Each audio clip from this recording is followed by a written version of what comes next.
IELTS 19, published by Cambridge University Press and Assessment 2024.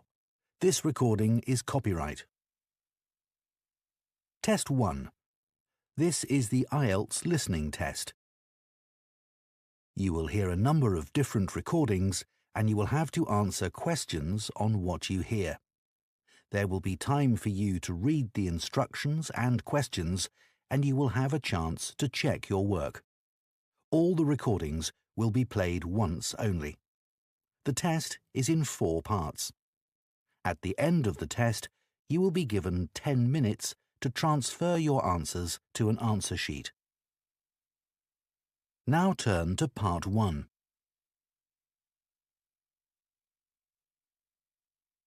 Part 1. You will hear a teaching assistant calling a country park about a school visit. First, you have some time to look at questions 1 to 6.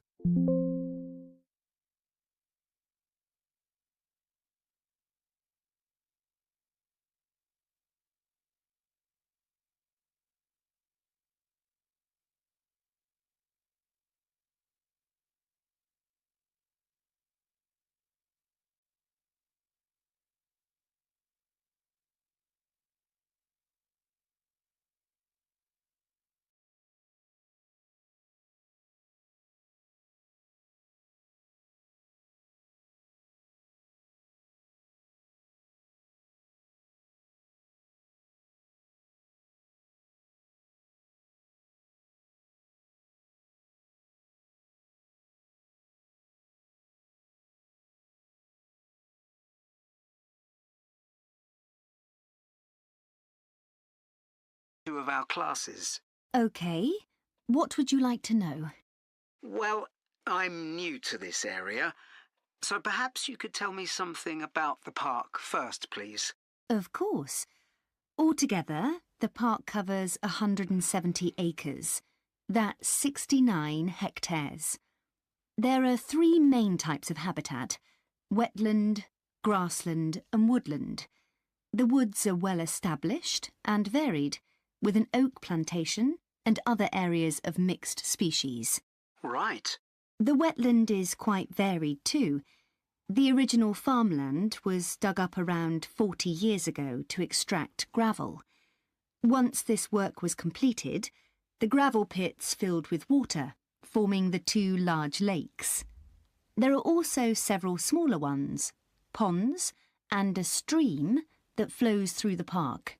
OK, so I suppose with these different habitats, there's quite a variety of wildlife. There certainly is. A lot of different species of birds and insects, and also animals like deer and rabbits. And I understand you organise educational visits for school parties. That's right. We can organise a wide range of activities and adapt them to suit all ages.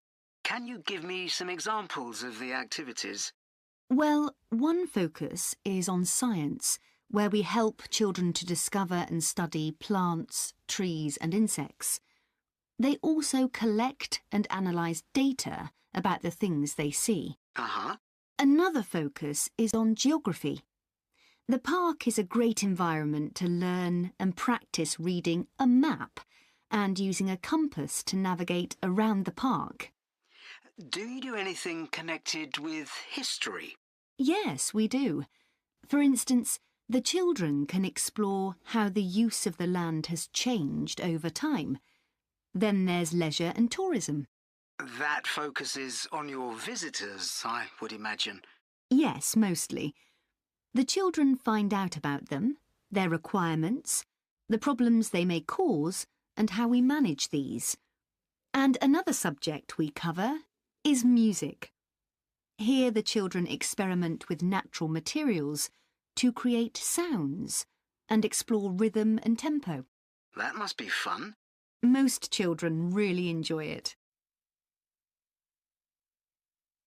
Before you hear the rest of the conversation, you have some time to look at questions 7 to 10.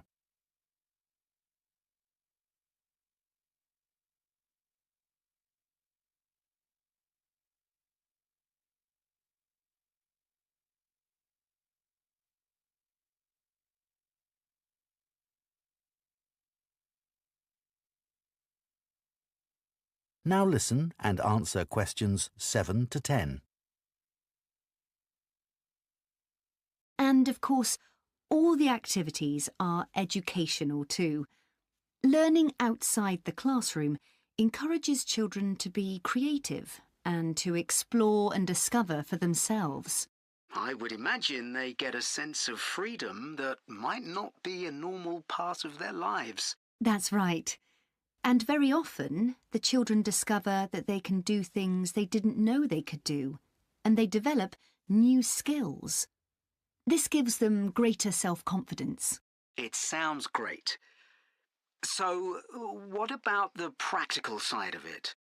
How much does it cost for a full-day visit? We would expect to bring between 30 and 40 children. If there are over 30, it costs £4.95 for each child who attends on the day. We invoice you afterwards, so you don't pay for children who can't come because of sickness, for example. There's no charge for leaders and other adults, as many as you want to bring. That sounds very fair. Well, thanks for all the information. I'll need to discuss it with my colleagues, and I hope to get back to you soon to make a booking. We'll look forward to hearing from you. Goodbye. Goodbye, and thank you. That is the end of Part 1. You now have 1 minute to check your answers to Part 1.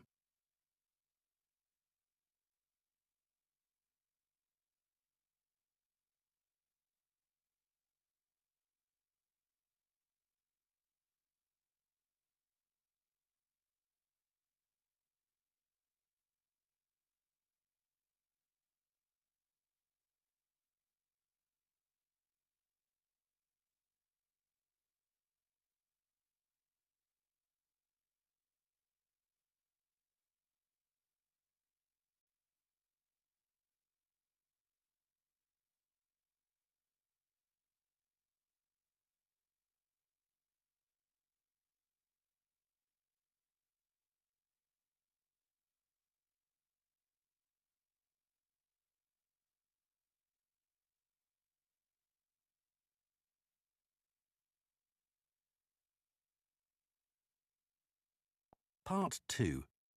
You will hear the chairman of Stanthorpe Twinning Association, which organises the link between Stanthorpe in England and a town in France, talking to members about the year's events. First, you have some time to look at questions 11 to 15.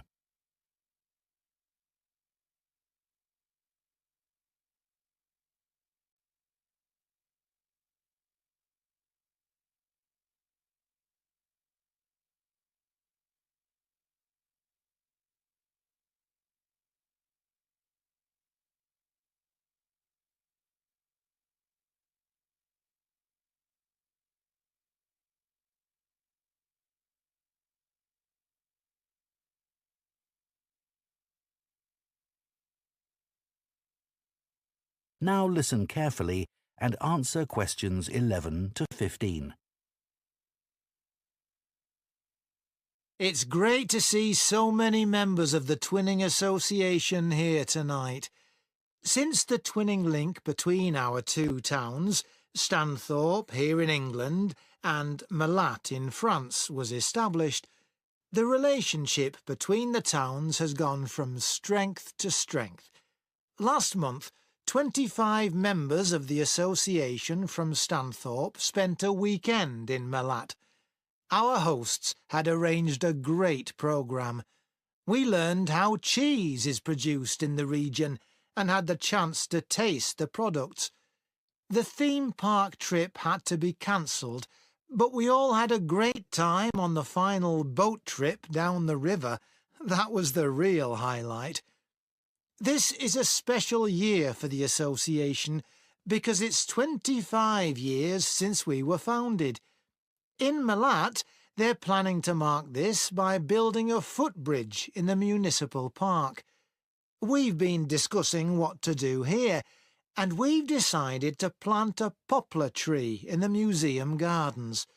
We considered buying a garden seat to put there, but the authorities weren't happy with that idea. In terms of fundraising to support our activities, we've done very well. Our pancake evening was well attended and made record profits. And everyone enjoyed the demonstration of French cookery, which was nearly as successful.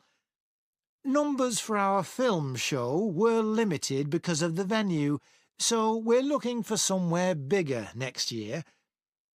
We're looking forward to welcoming our French visitors here next week, and I know that many of you here will be hosting individuals or families.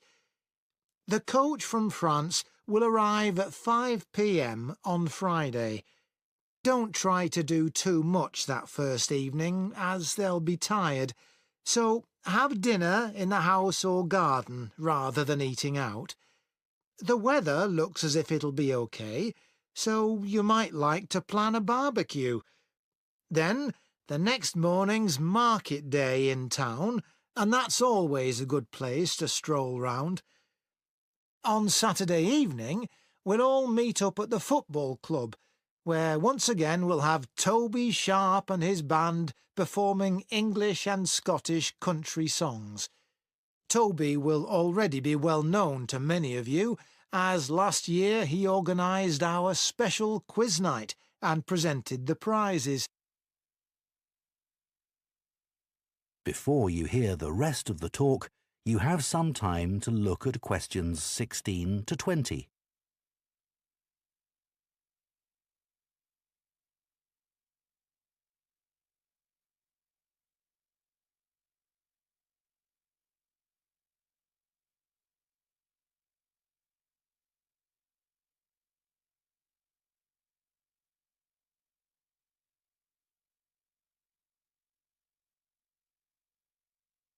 Now listen and answer questions 16 to 20. Now, on Sunday, we'll be taking our visitors to Farley House. You may not all be familiar with it, so here's a map to help you. You can see the car park at the bottom of the map. There's an excellent farm shop in the grounds where our visitors can buy local produce. It's in the old stables, which is the first building you come to. They're built round a courtyard, and the shop's in the far corner on the left. There's also a small cafe on the right as you go in. I know that one or two of our visitors may not be all that mobile. The main entrance to the house has a lot of steps, so you might want to use the disabled entry. This is on the far side of the house from the car park. Children will probably be most interested in the adventure playground.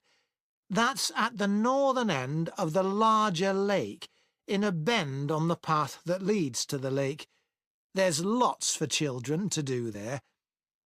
There are a number of lovely gardens near the house. The kitchen gardens are rectangular and surrounded by a wall. They're to the northeast of the house, quite near the smaller lake. They're still in use and have a great collection of fruit and vegetables. The Temple of the Four Winds is a bit more of a walk, but it's worth it.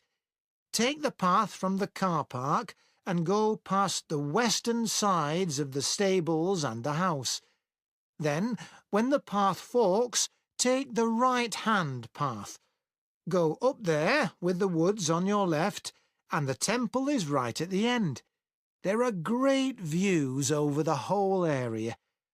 OK, so That is the end of part 2. You now have 30 seconds to check your answers to part 2.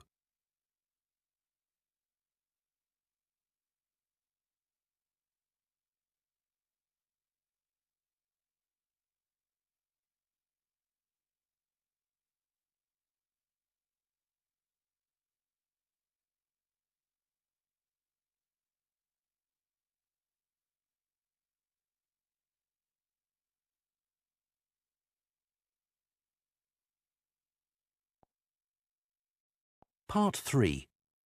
you will hear two food science students called Marie and Colin discussing their final year projects. First, you have some time to look at questions 21 to 24.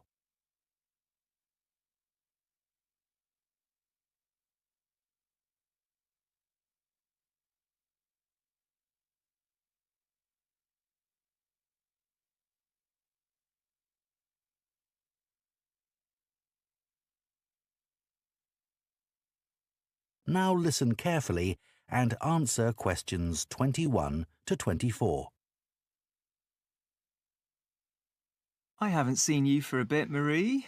No, I've been busy with my project. You're making a vegan alternative to eggs, aren't you? Something that doesn't use animal products. Yes, I'm using chickpeas. I had two main aims when I first started looking for an alternative to eggs, but actually I've found chickpeas have got more advantages. Right. But how about your project on reusing waste food? You were looking at bread, weren't you? Yes, it's been hard work, but I've enjoyed it. The basic process was quite straightforward, breaking the stale bread down to a paste, then reforming it. But you were using 3D printing, weren't you, to make the paste into biscuits? Yeah, I'd used that before, but in this project I had time to play around with different patterns for the biscuits and finding how I could add fruit and vegetables to make them a more appetizing colour, and I was really pleased with what I managed to produce. It must have been a great feeling to make something appetizing out of bits of old bread that would have been thrown away otherwise. It was. And I'm hoping that some of the restaurants in town will be interested in the biscuits. I'm going to send them some samples. I came across something on the internet yesterday that might interest you. It was a company that's developed touch-sensitive sensors for food labels. It's a special sort of label on the food package. When the label's smooth, the food is fresh. And then when you can feel bumps on the label, that means the food's gone bad. It started off as a project to help visually impaired people know whether food was fit to eat or not. Interesting. So, just solid food? No, things like milk and juice as well.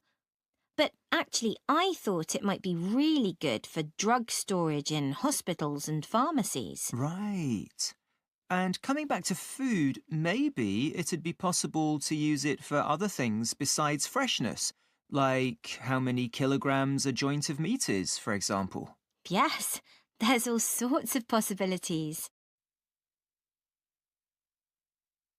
Before you hear the rest of the discussion, you have some time to look at questions 25 to 30.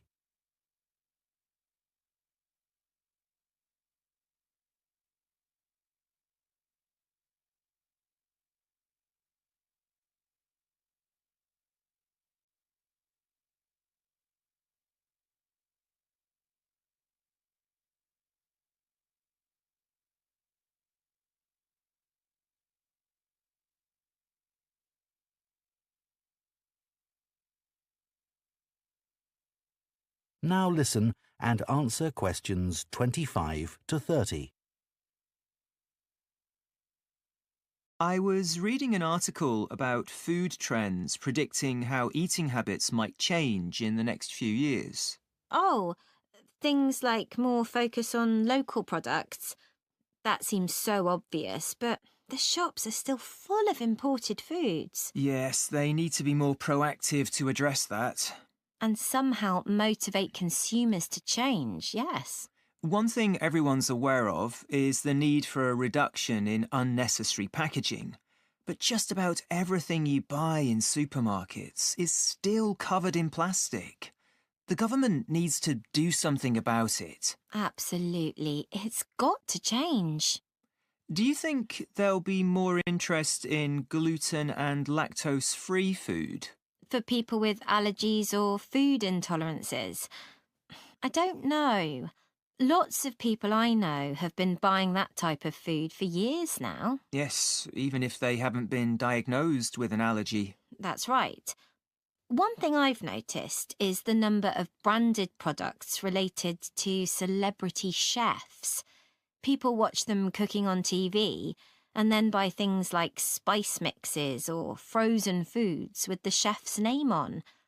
I bought something like that once, but I won't again. Yeah, I bought a ready-made spice mix for chicken, which was supposed to be used by a chef I'd seen on television, and it didn't actually taste of anything. Did the article mention ghost kitchens used to produce takeaway food? No, what are they?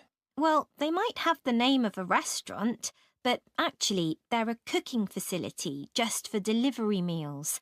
The public don't ever go there.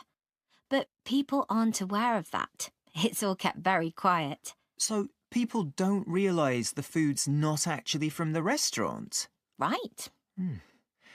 Did you know more and more people are using all sorts of different mushrooms now to treat different health concerns? Things like heart problems. They might be taking a big risk there. Yes, it's hard to know which varieties are safe to eat. Anyway, maybe now we should... That is the end of part 3. You now have 30 seconds to check your answers to part 3.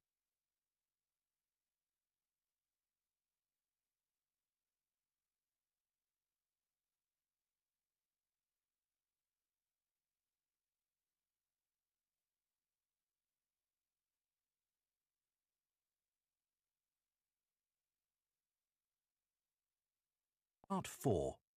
You will hear an archaeology student giving a presentation on an important site in Ireland called the Cagey Fields.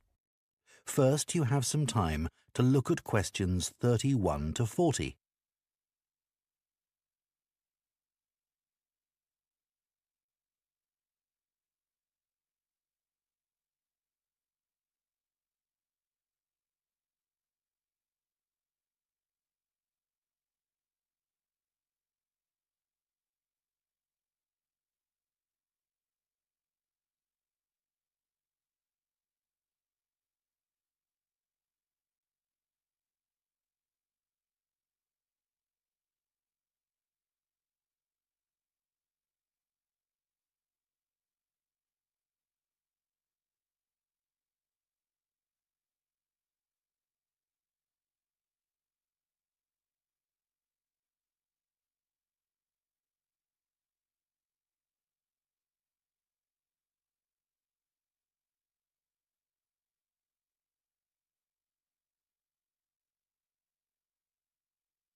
Now listen carefully and answer questions 31 to 40.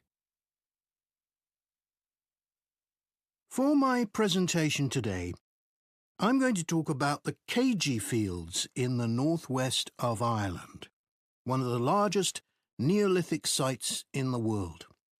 I recently visited this site and observed the work that is currently being done by a team of archaeologists there. The site was first discovered in the 1930s by a local teacher, Patrick Caulfield. He noticed that when local people were digging in the bog, they were constantly hitting against what seemed to be rows of stones. He realised that these must be walls, and that they must be thousands of years old for them to predate the bog which subsequently grew over them.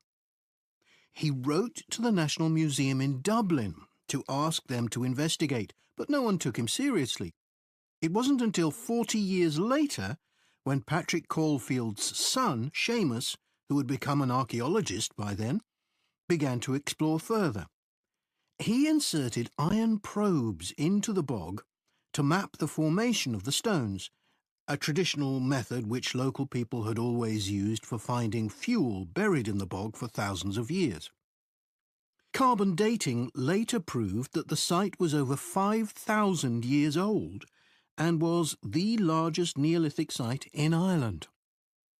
Thanks to the bog, which covers the area, The remains of the settlement at KG Fields, which is over 5,000 years old, are extremely well preserved.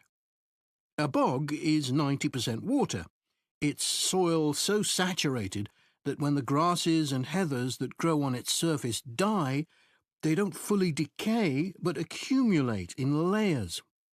Objects remain so well preserved in these conditions because of the acidity of the peat and the deficiency of oxygen. At least 175 days of rain a year are required for this to happen. This part of Ireland gets an average of 225 days.